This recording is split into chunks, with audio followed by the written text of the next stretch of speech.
Tik Tok of Oz. Chapter 20. Quox quietly quits. When the chief gnomes assembled before their new king, they joyfully saluted him and promised to obey his commands. But, when Calico questioned them, none knew the way to the metal forest, although all had assisted in its making. So the king instructed them to search carefully for one of the passages, and to bring him the news as soon as they had found it. Meantime Quox had managed to back out of the rocky corridor and so regain the open air and his old station on the mountainside, and there he lay upon the rocks, sound asleep, until the next day. The others of the party were all given as good rooms as the caverns of the gnomes afforded. For King Calico felt that he was indebted to them for his promotion and was anxious to be as hospitable as he could. Much wonderment had been caused by the absolute disappearance of the 16 officers of Oogaboo and their queen. Not a gnome had seen them, nor were they discovered during the search for the passages leading to the metal forest.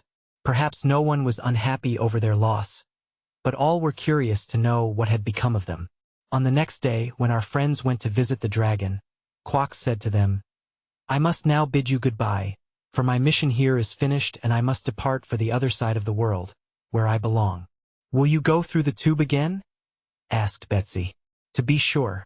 But it will be a lonely trip this time, with no one to talk to, and I cannot invite any of you to go with me.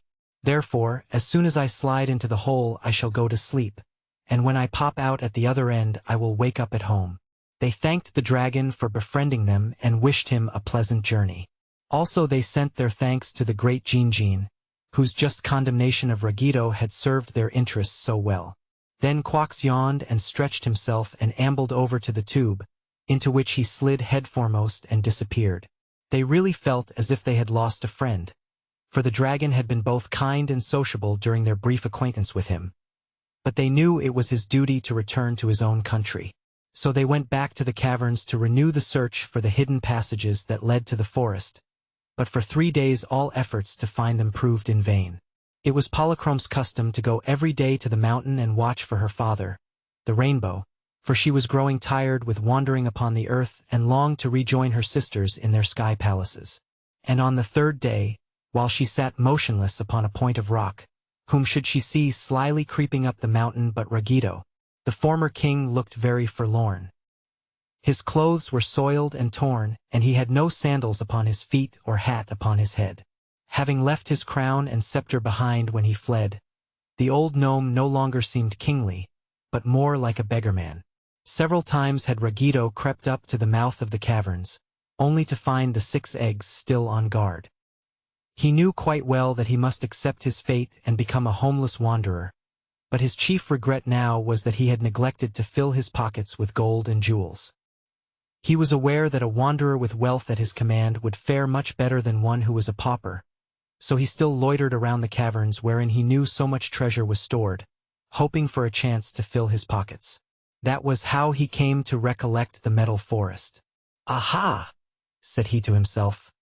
"I alone know the way to that forest, and once there I can fill my pockets with the finest jewels in all the world." He glanced at his pockets and was grieved to find them so small. Perhaps they might be enlarged so that they would hold more.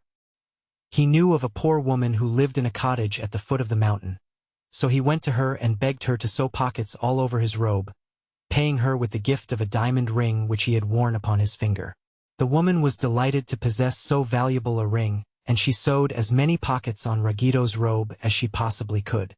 Then he returned up the mountain and, after gazing cautiously around to make sure he was not observed, he touched a spring in a rock and it swung slowly backward, disclosing a broad passageway.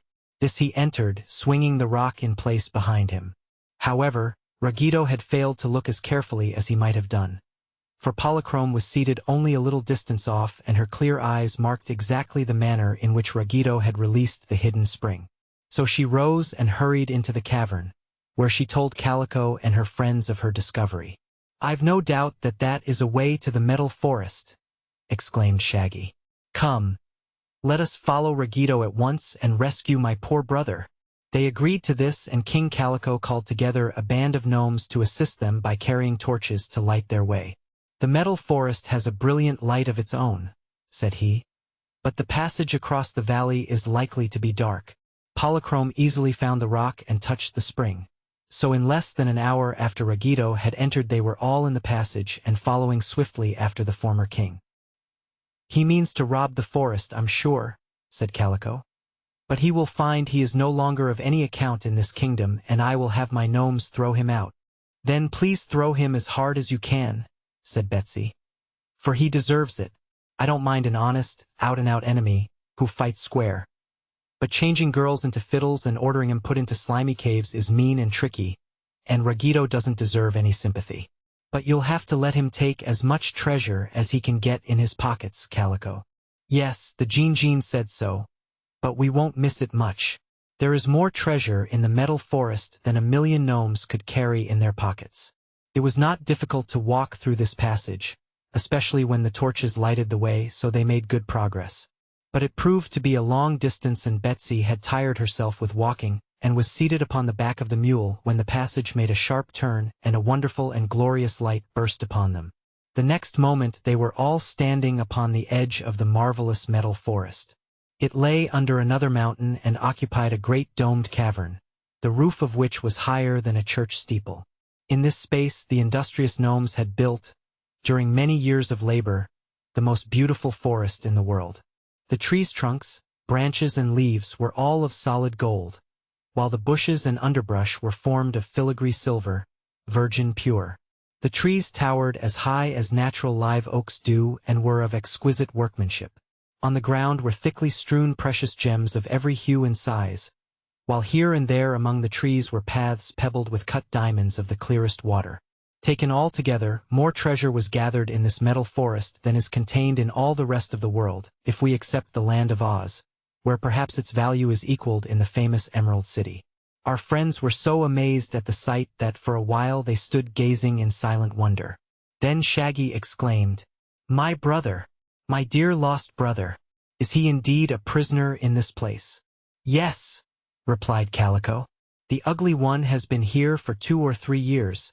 To my positive knowledge." "But what could he find to eat?" inquired Betsy. "It's an awfully swell place to live in, but one can't breakfast on rubies and demons, or even gold."